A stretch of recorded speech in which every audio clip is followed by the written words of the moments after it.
दुख और तकलीफ टीचर को तब होती है जब बच्चा उसका लेक्चर, उसके स्टूडेंट उसके लेक्चर नहीं सुनते हैं और लेक्चर की जगह पर प्रश्न को न समझ के बेसिर पैर की बातें करने लगते हैं।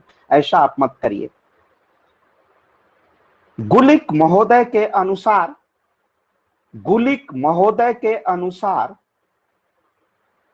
गुलिक महोदय के अनुसार संगठन सत्ता का औपचारिक ढांचा होता है। गुलिक महोदय के अनुसार,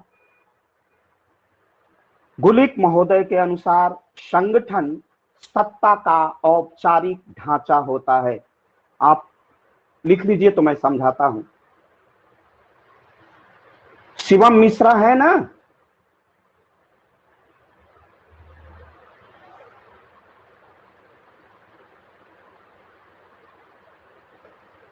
गुलिक महोदय के अनुसार संगठन सत्ता का औपचारिक ढांचा होता है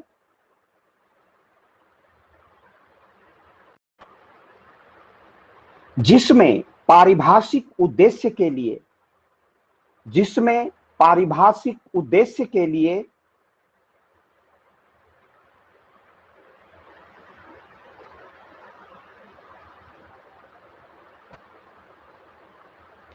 थोड़ा सा रुक जाइएगा। Hello hello hello hello hello hello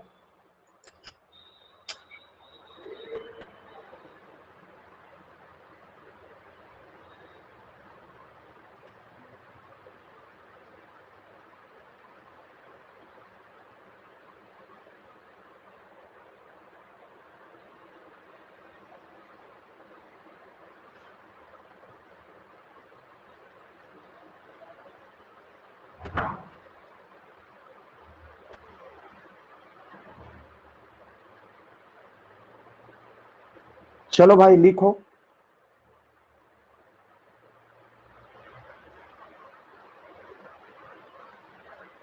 गुलिक महोदय के अनुसार संगठन सत्ता का औपचारिक ढांचा होता है जिसमें पारिभाषिक उद्देश्य के लिए, जिसमें पारिभाषिक उद्देश्य के लिए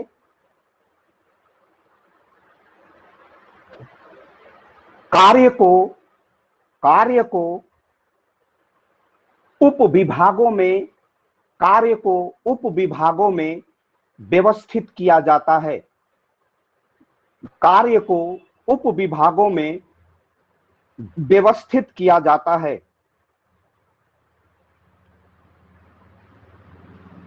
अथवा कार्य को परिभाषित और संयोजित किया जाता है, अथवा कार्य को परिभाषित एवं संयोजित किया जाता है, अथवा कार्य को परिभाषित एवं संयोजित किया जाता है।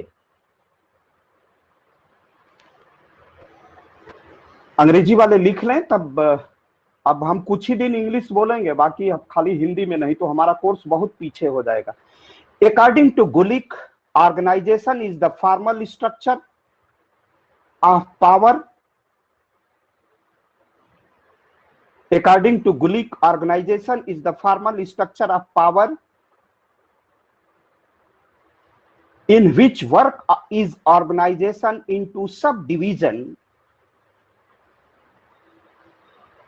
in which work is organized into subdivisions,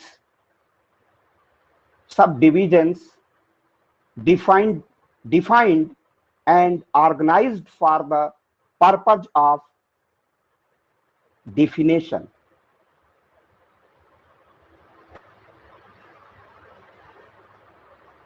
अब गुलिक महोदय को समझिए। गुलिक महोदय कहना चाहते हैं कि संगठन सत्ता का औपचारिक ढांचा होता है, फॉर्मल ऑर्गेनाइजेशन होता है। औपचारिक ढांचा, औपचारिक उसे कहते हैं जो विधिपूर्ण होता है, और जो विधियों के बाहर निर्मित होता है उसे औपचारिक कहते हैं। जैसे कोई सामाजिक संगठन खड़ा हो गया, क्षत्रिय संगठन, ब्राह्मण संगठन, यादव संगठन, यह एक औपचारिक संगठन है, अनौपचारिक संगठन है। लेकिन हमारा महाविद्यालय, विधियों में व्यवस्था है कि महाविद्यालयों की स्थापना होगी, भारत सरकार, प्रदेश की सरकार करेगी, तो ये औपचारिक ढांचा है।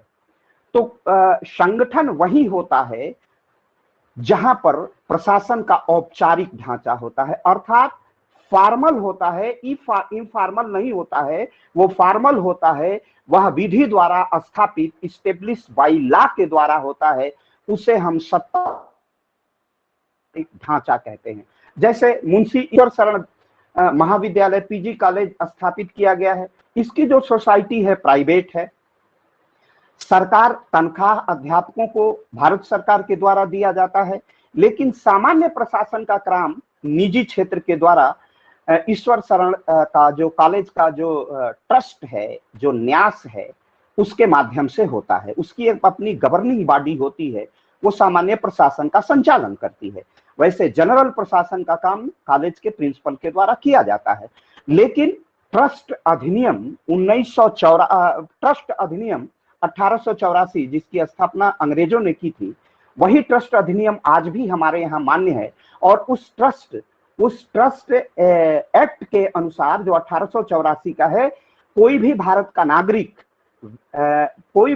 का नागरिक बेनिफिशियरी अर्थात लोक कल्याण के लिए ट्रस्ट की या न्यास की स्थापना कर सकता है। ट्रस्ट, जिसे हिंदी में हम न्यास कहते हैं, न्यास की स्थापना कह सकते हैं। और उस विधि को भारत सरकार के संविधान ने, भारत सरकार के लेजिस्लेशन ने, भारत सरकार के व्यवस्थापिका ने मान्यता दे रखी है। क्योंकि जब हम देश आजाद हुआ तो बहुत से आईपीसी, सीआरपीसी, एविडेंस एक्ट सारे अंग्रेजों के द्वारा बनाए गए हैं, उसे हमने एडॉप्ट कर लिया है, स्वीकार कर लिया है, उसमें अपेक्षित और आवश्यक संशोधन कर लिया है।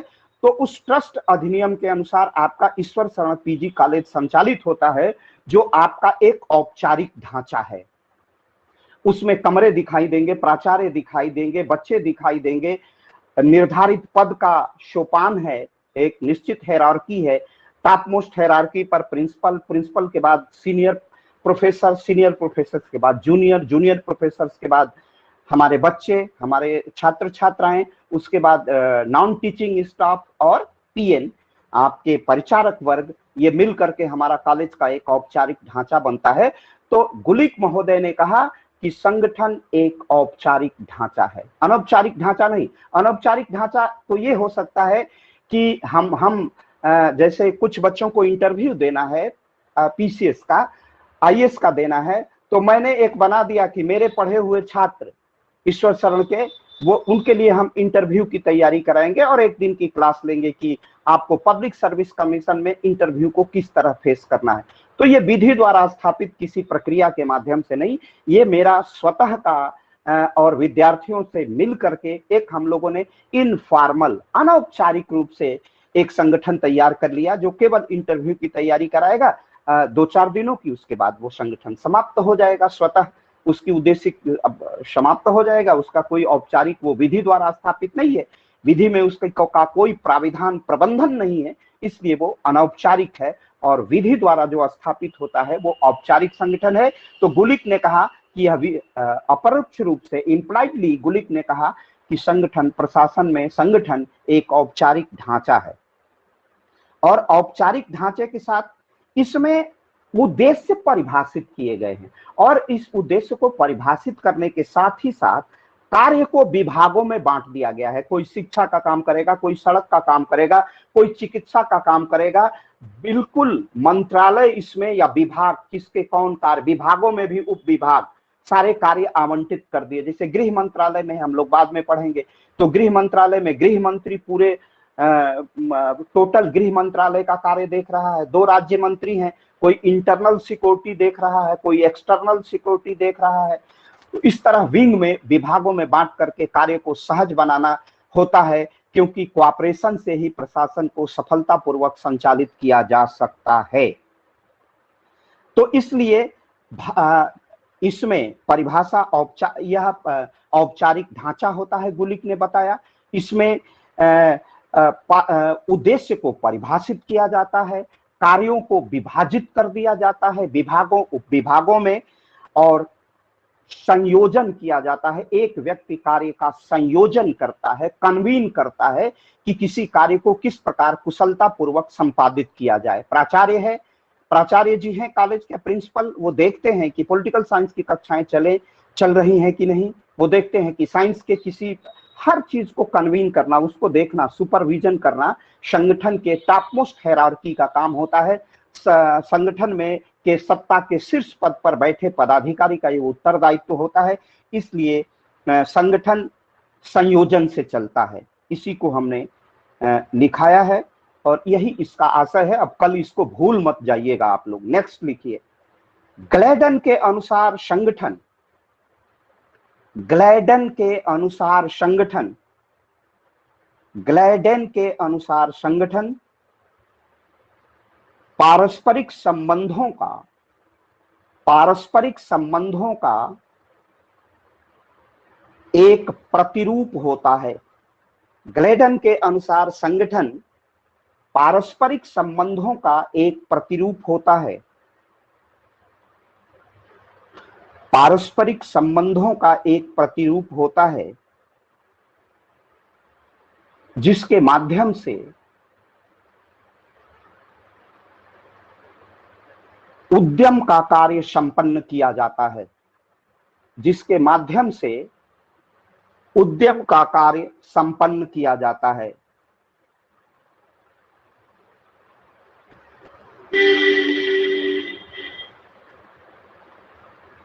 ग्लैडन के अनुसार संगठन पारिभाषिक संबंधों का एक प्रतिरूप होता है जिसके माध्यम से उद्यम का कार्य संपन्न किया जाता है।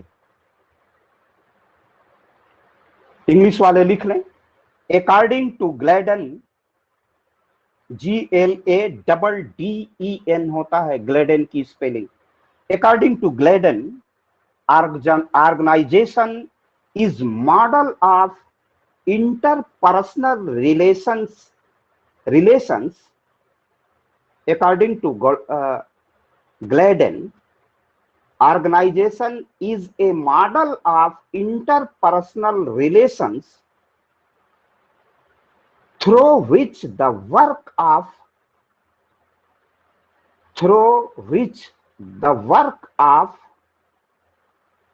an enterprise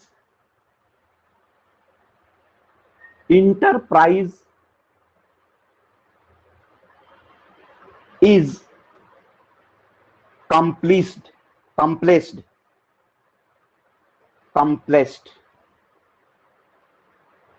अब इसको समझ लीजिए।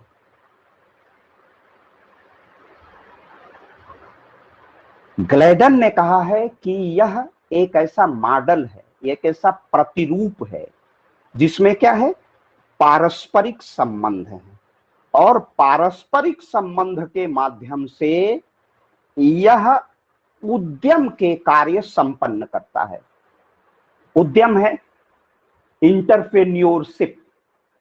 उद्यम क्या है, जैसे हमें साड़ी बनानी है एक फैक्ट्री में, या हमें चीनी बनानी है चीनी मिल में, एक फैक्ट्री में, शुगर मिल में, शुगर की फैक्ट्री में हमें चीनी बनाना है, तो चीनी कहां भी वह एक संगठन है, प्रशासन का संगठन है, उत्तर प्रदेश सरकार का या भारत सरकार का संगठन है। तो इस संगठन में प्रत्येक कर्मचारी, प्रत्येक कार्मिक क्या होता है, पारस्परिक संबंधों से बंधा होता है। ये पारस्परिक संबंध क्या है, हमारे कॉलेज में अगर मैं संबंध को बताऊं, बहुत संगठन को छोटे स्तर पर समझाने का प्रयास करूं, तो कॉलेज के शीर्ष पर सबसे बड़ा पदाधिकारी कौन है, प्रिंसिपल। प्रिंसिपल के नीचे vice principal doctor Ajay Shrivastava ji, जो इकोनॉमिक्स के प्रोफेसर हैं, आप जानते हैं। उसके नीचे सीनियर्स प्रोफेसर और उसके बाद विभाग के कन्वीनर्स, और कन्वीनर्स के बाद सारे प्रोफेसर्स, असिस्टेंट प्रोफेसर। तो हम अपने सीनियर से संबंध रखते हैं। यहां पर कोई सीनियर जूनियर सीनियर्स के बीच हम लोग संबंध क्या रखते हैं कि बीए थर्ड ईयर की क्लास कौन पढ़ाएगा, थर्ड ईयर में सेशन कौन पढ़ाएगा, इंडियन पॉलिटिकल थिंकर्स कौन पढ़ाएगा, इंटरनेशनल रिलेशन एंड पॉलिटिक्स कौन पढ़ाएगा। तो इस तरह हम संबंधों और उत्तरदायित्व से बंधे होते हैं। इन संबंधों के माध्यम से ही हमारा उत्तरदायित्व निर्धारित होता है। संबंध क्या है? हम असिस्टेंट प्रोफेसर हैं तो हमारा संबंध किससे है? हमारे कन्वीनर से है, डॉक्टर सुमन अग्रवाल से है। सुमन अग्रवाल कहती हैं कि doctor Akhilesh Tripathi BA third year में पब्लिक एडमिनिस्ट्रेशन पढ़ाएंगे, बीए फर्स्ट ईयर में आएंगे गवर्नमेंट वाला पार्ट पढ़ाएंगे। तो ये सब निर्धारित होता है। तो ये जहां पर पारस्परिक संबंध होता है वहीं संगठन कार्य कर सकता है। संगठन में एक्टिविटी, संगठन डायनेमिक, संगठन क्रियाशील तभी होगा जब हम पारस्परिक संबंधों से बंधे होंगे। जैसे अब तो हमने स्कूल का उदाहरण देके समझाया, एक और छोटा उदाहरण देके बताता हूं। घर में है, माता जी को मालूम है कि घर में मस्टर्ड ऑयल नहीं है, सरसों का तेल नहीं है, तो उन्होंने अपने पुत्र को कहा कि भैया पैसा लो और बाजार जाओ और मस्टर्ड ऑयल ले आओ, सरसों का तेल ले आओ। ये कैसे है? ये कार्य घर में सब्जी बनने का कार्य संपन्न होगा, बिना तेल के वो संभव नहीं है। तो माता जी ने तेल मंगाया, तो ये तेल मंगाया अपने पुत्र से। पारस्परिक संबंध में हर माँ जुड़ी हुई है और ये पारिवारिक, इसी से परिवार की संरचना बनती है जो माता और पिता के स्नेहिल संरक्षण में संपन्न होता है। इस वातावरण को, इस इकोलॉजी को, हम इस परिवेश और पर्यावरण को माता पिता का संरक्षण और गार्जियनशिप कहते हैं, अभिभावकत्व कहते हैं, संरक्षत्व कहते हैं। ये संरक्षा, यह संरक्षत्व कैसे आता है? पारस्परिक संबंध से आता है। माँ कहती है बेटी से कि बेटी थोड़ा सा हाथ बटा दो, किचन में सब्जी बन जाए। तो ये कैसे होता है? ये कार्य संपन्न कैसे होते हैं? पारस्परिक संबंधों से। और जो कार्य संपन्न होते हैं, जो कार्य होता है वह संपन्न हो जाता है, परिपूर्ण हो जाता है, वही तो क्या है? वही उद्यम है। शुगर मिल में चीनी का बन जाना, वह पारस्परिक संबंध कहां से शुरू होता है? General manager, engineers, technocrat, labours और जा करके, और पारस्परिक संबंध किसान अपने गन्ना लेकर के आता है, जो खड़ी फसल है वो बेचता है, फिर उसको पैसा दिया जाता है। तो ये जो पारस्परिक संबंध है, इसी से हमारा संगठन ढांचा खड़ा होता है। तो थोड़ा सा ग्लेडन उसके और गहराई में जाते हैं, संगठन के आंतरिक पक्ष में झांकते हैं, उसकी अंतरात्मा का दर्शन करते हैं कि आखिर इसका संचालन कैसे होता है। तो उन्हें लगता है कि जो इंटरनल रिलेशनशिप है उसी के माध्यम से संगठन चलता है। तो ये बात आप समझ गए हैं, फिर आगे लिखिए। क्लियर हो गया ये?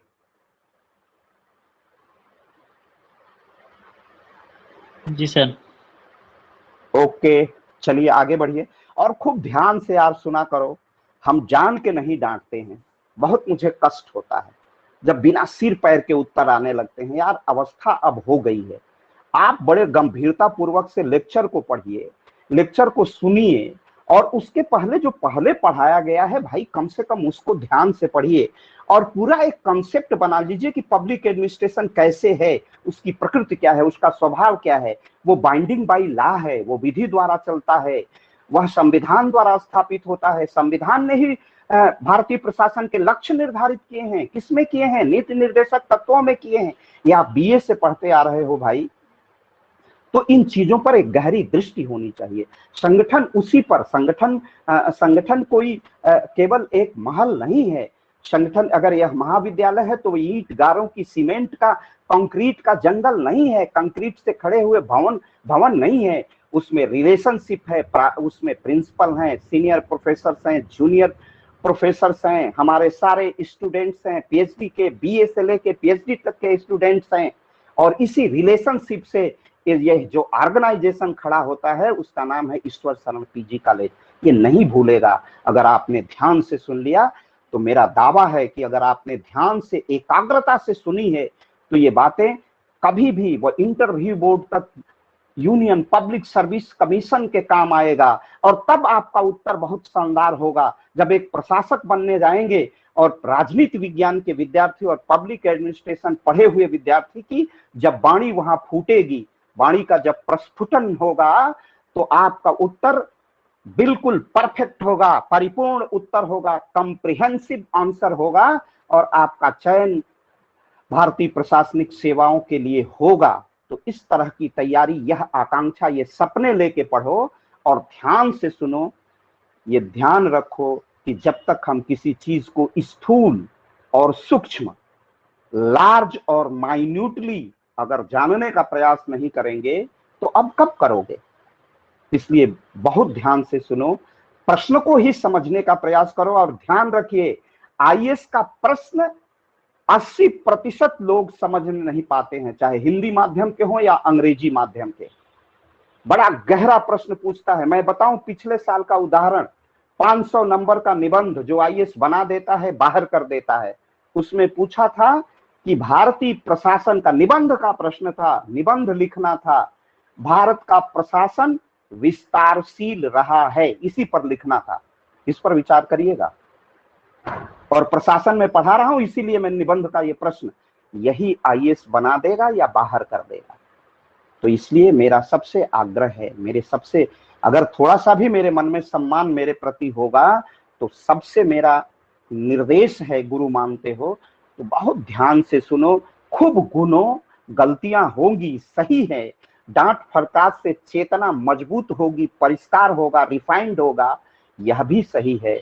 लेकिन तुम्हारा ज्ञान शक्ति, तुम्हारी कॉग्निजेंस, तुम्हारे ग्राह्यता की शक्ति इतनी मजबूत हो कि तुम प्रत्युत्तर आज से ही सटीक दे सको, समीचीन दे सको, एकदम ट्रूथ के नियर जाके उसका प्रत्युत्तर दे सको। ये क्षमता विकसित करिए अभी से, बहुत समय बीत चुका है। नेक्स्ट, फिफनर महोदय ने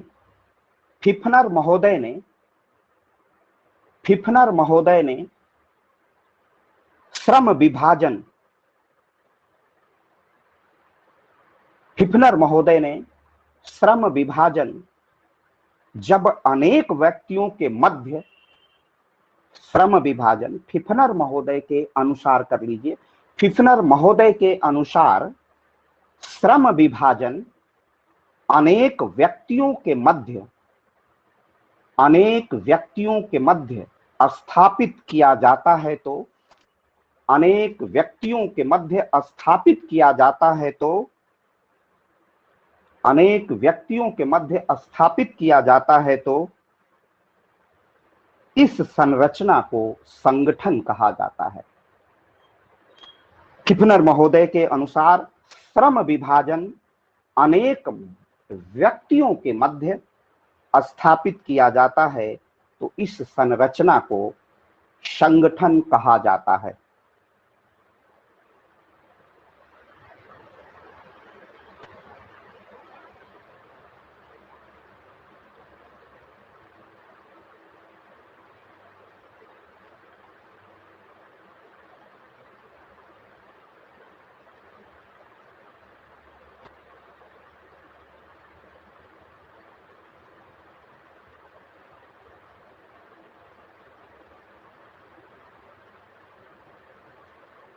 हो गया हिंदी वालों का? हिंदी वाले बच्चों का हो गया? ओके, इंग्लिश वाले लिखिए, इंग्लिश वाले लिखिए, तब मैं तुरंत समझाता हूं। फिफनर सेड, स्पेलिंग देख लीजिएगा, PFE IFFNER,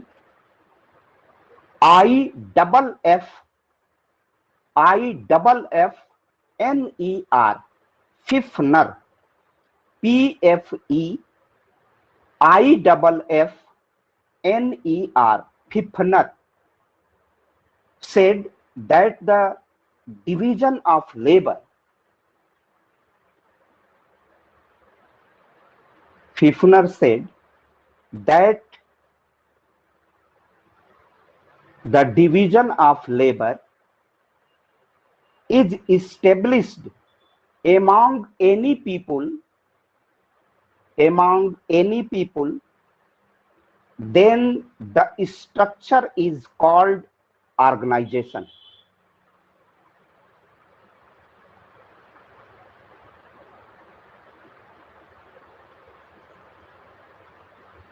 अब देखिए, आप याद करिए लूथर गुलिक की परिभाषा मैंने लिखवाया है ना कि संगठन सत्ता का औपचारिक ढांचा होता है जिसमें उद्देश्य को परिभाषित किया जाता है, कार्यों को उपविभागों में विभाजित किया जाता है, कार्यों को परिभाषित किया जाता है और संयोजित किया जाता है। ठीक वैसे ही परिभाषा फीफनर महोदय ने कहा, उसी को दूसरे रूप में एक्सप्रेस किया, उसी को दूसरे रूप में अभिव्यक्ति दी, एक अन्य अभिव्यक्ति दी संगठन की, और क्या कहा कि संगठन श्रम विभाजन के सिद्धांत पर आधारित होता है। श्रम विभाजन क्या है? जिला अधिकारी का काम पूरे जनपद में प्रशासन को सुनिश्चित करना, लॉ एंड ऑर्डर को मेंटेन करना। जिला अधिकारी का काम, जिला अधिकारी जिले का सबसे सर्वोच्च प्रशासनिक अधिकारी होता है, उसको हर विभागों का सुपरविजन करने, हर विभाग का निरीक्षण पर्यवेक्षण करने का अधिकार है, हर विभाग को आदेश निर्देश देने का अधिकार है, हर विभाग को कोऑपरेट करने का अधिकार है, हर विभाग के ट्रांसफर पोस्टिंग बिना जिलाधिकारी के अनुमति से नहीं होगा। एक सिपाही और यहां तक कि चौकीदार का भी स्थानांतरण जिला अधिकारी के सहमति के अभाव में पुलिस अधीक्षक द्वारा नहीं किया जाता है। तो जिलाधिकारी के सारे कार्य आवंटित किए गए हैं। जिलाधिकारी के श्रम विभाजन में अत्यधिक पावर्स दिया गया है।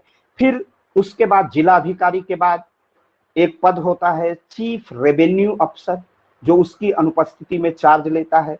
कहीं कहीं पर उसके जगह पर एडिशनल डिस्ट्रिक्ट मजिस्ट्रेट का पद बनाया गया, यूपी की बात मैं कर रहा हूं। इसी तरह उसके बाद एडिशनल डिस्ट्रिक्ट मजिस्ट्रेट के बाद एडीएम एक सिटी होता है, एडीएम सिटी के बाद एसडीएम्स होते हैं, एसडीएम के बाद तहसीलदार, नायब तहसीलदार, राजस्व निरीक्षक और लेखपाल। ये रेवेन्यू डिवीजन है। इसमें कार्यों का स्पष्ट श्रम का विभाजन किया गया है। इसी तरह पुलिस विभाग में SP, ASP, CO, SHO, SO, SSI, sub inspector, constable, constable और नीचे के और कर्मचारी। तो पूरा संगठन ये जो खड़ा होता है, चाहे वो पुलिस का संगठन हो, चाहे वो रेवेन्यू राजस्व प्रशासन का हो, जिला अधिकारी का प्रशासन हो, समस्त जगह पर संगठन में श्रम का विभाजन निश्चित होता है। प्राचार्य का काम कॉलेज में देख लीजिए तो प्राचार्य का काम क्या है? एक सामान्य प्रशासन करना। प्रोफेसर्स का काम अपनी कक्षाओं में विद्यार्थियों को, छात्रों को पढ़ाना, छात्र छात्राओं को पढ़ाना। चपरासी का काम अध्यापकों के लिए अन्य कार्य संपन्न करना। कॉलेज की साफ सफाई का प्रबंधन करना। नॉन टीचिंग जो क्लर्कियल स्टाफ है वो बच्चों के लिए अभिलेख के जितने काम करने हैं, उनके फीस कहाँ जमा होगी, उनको सर्टिफिकेट कहाँ मिलेगा, कौन वितरण करेगा, उसके लिए विविध काउंटर बने हुए हैं। तो ये सारा काम एक क्या है? श्रम का विभाजन है, डिवीजन ऑफ लेबर। लेबर का डिवीजन किया गया है, श्रम का विभाजन किया गया है। और जहां श्रम विभाजन होगा, जहां श्रम का विभाजन होगा अनेक व्यक्तियों के मध्य, आप देख ही रहे हैं श्रम का विभाजन विभाग ही बना दिए। रेल मंत्रालय, गृह मंत्रालय, बिल्कुल विभाग। और उस विभाग में फिर कर्मचारियों के मध्य, फिर अलग अलग जिलों में, सेक्टर्स में, अलग अलग सब डिविजन्स में। तो ये क्या है? अलग अलग मंडलों, खंडों में, प्रखंडों में, हर जगह पर श्रम का किसी भी संगठन में पर्याप्त और उपयुक्त विभाजन किया जाता है। किसके मध्य? व्यक्तियों के मध्य। तो इसी जो संरचना बनेगी, जैसे कॉलेज की, आप परिवार की संरचना देखिए। माँ का काम शाम को, गृहिणी का काम है घर का भोजन बनेगा, सब्जी कौन सी बनेगी, माँ करती। पिता का काम परिवार के लिए अर्निंग करना, परिवार के लिए धन का प्रबंधन करना, परिवार के लिए बेटे को निर्देश देना, बेटी को निर्देश देना। सारे कार्य पिता का अपनी भूमिका है, अपना कार्य है, माँ की अपनी भूमिका और अपना कार्य है, बहन की अपनी भूमिका, बड़े भाई की, बड़े भाभी की। ये सारे कार्य जो परिवार की संरचना में होते हैं, वो अलग अलग कार्य आवंटित होते हैं और प्रत्येक व्यक्ति अपने अलग अलग कार्यों को करता है। और जब अलग अलग कार्य आवंटित कर दिए जाते हैं कई व्यक्तियों के मध्य, तो ये जो संरचना होती है उस संरचना को हम संगठन कहते हैं। अब सबके समझ में आ गया होगा। नेक्स्ट लिखिए। मुनि महोदय के अनुसार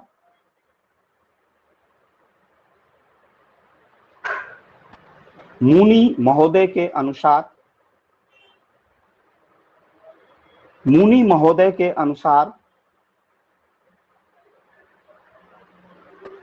एक समान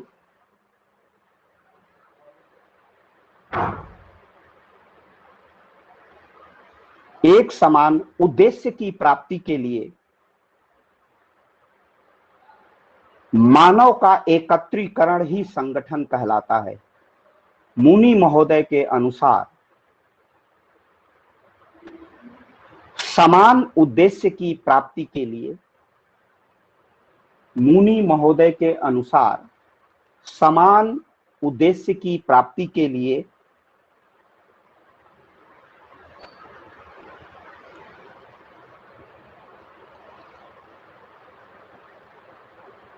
मानव का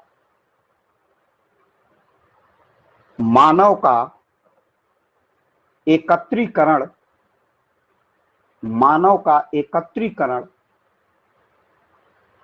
संगठन कहलाता है।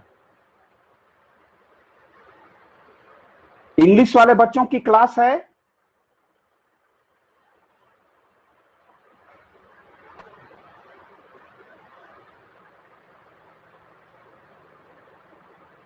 हेलो,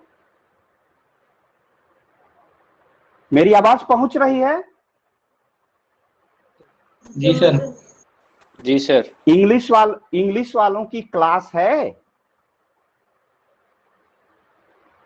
इसमें इंग्लिश जो लिटरेचर पढ़ रहे हैं उनकी कोई क्लास चलेगी? कोई इंग्लिश का नहीं है? इंग्लिश लिटरेचर जो ने बीए थर्ड ईयर में ले रखा है?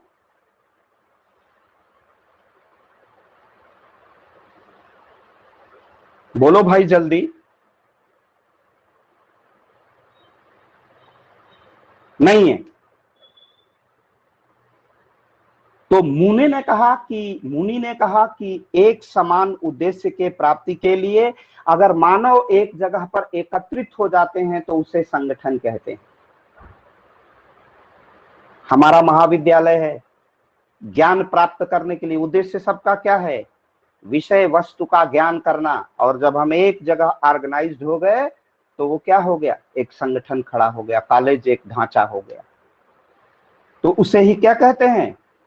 जब हम सभी विद्यार्थी अध्यापक एक जगह एकत्रित हो गए हैं, सबका उद्देश्य क्या है? अध्यापकों का काम है ज्ञान देना, विद्यार्थियों का काम ज्ञान को प्राप्त करना है और अपने ज्ञान में वृद्धि करके अपने जीवन के चरम उत्कर्ष को प्राप्त करना है, उतंग शिखर को स्पर्श करना है, अधिकतम सफलताओं को अर्जित करना है।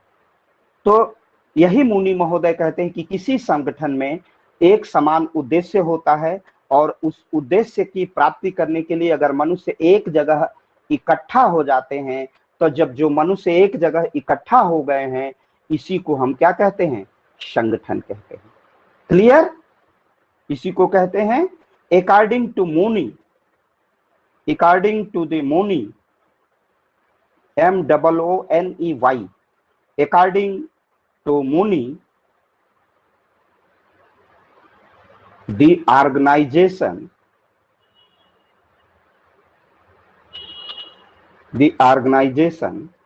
of human beings for achieve a similar objective.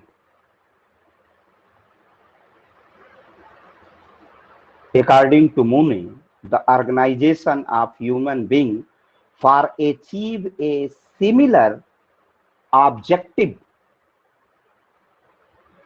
is called organization. सामान्य उद्देश्य के लिए जब व्यक्ति एक जगह संगठित हो जाते हैं, एक जगह एकत्रित हो जाते हैं, इकट्ठे हो जाते हैं, तो उसे हम संगठन कहते हैं। एल.डी. व्हाइट के अनुसार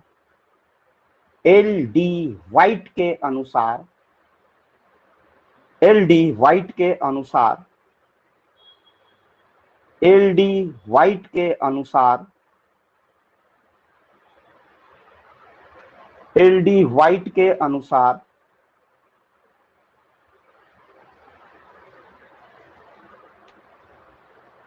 एल डी व्हाइट के अनुसार कार्य विभाजन,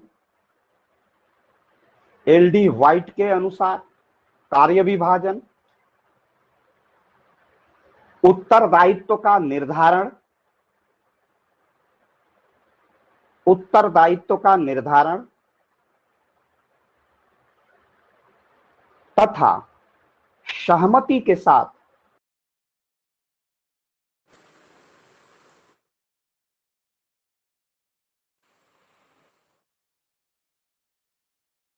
तथा सहमति के साथ तथा सहमति के साथ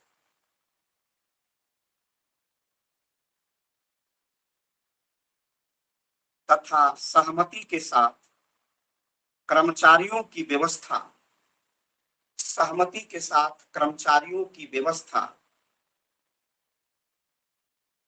संगठन कहलाता है। सहमति के साथ कर्मचारियों की व्यवस्था संगठन कहलाता है।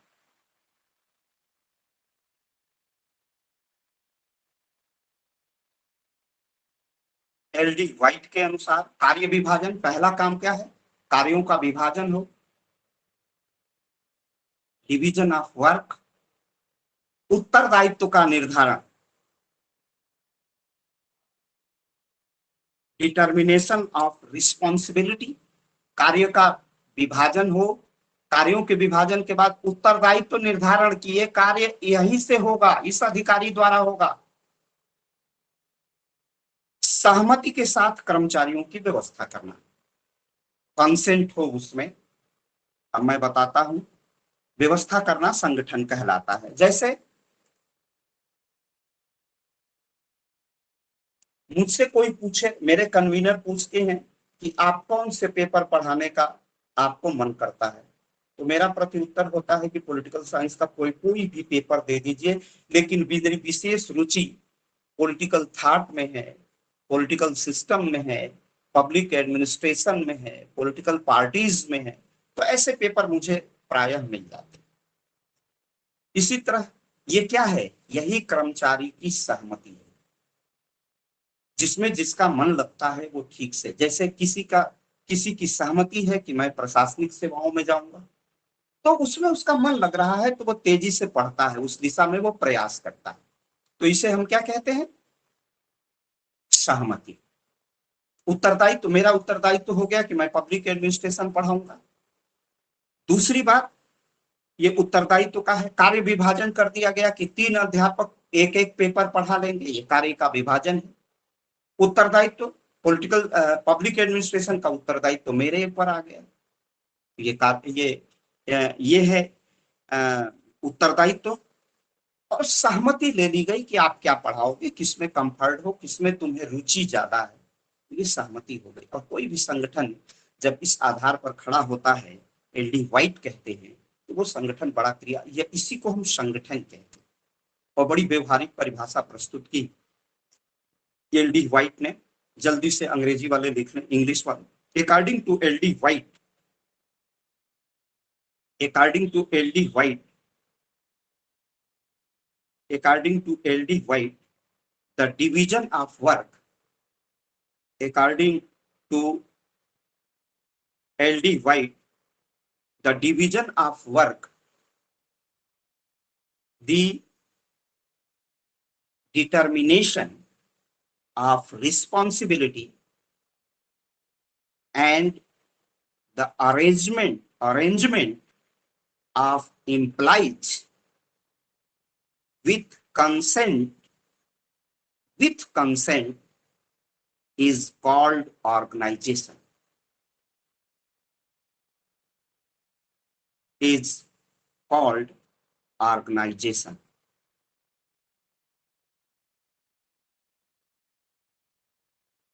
एक दो परिभाषाएं हैं, लेकिन हम आपको एक परिभाषा दिखा के आज की क्लास बंद करते हैं, ताकि आपको बखूबी याद रहे। चेस्टर बर्नार्ड के अनुसार संगठन, चेस्टर बर्नार्ड के अनुसार संगठन, चेस्टर बर्नार्ड के अनुसार संगठन दो या दो से अधिक व्यक्तियों की व्यवस्था का नाम है। चेस्टर बर्नार्ड के अनुसार संगठन, चेस्टर बर्नार्ड के अनुसार संगठन दो या दो से अधिक व्यक्तियों की, दो या दो से अधिक व्यक्तियों की व्यवस्था का नाम है। दो या दो से अधिक व्यक्तियों की व्यवस्था का नाम है।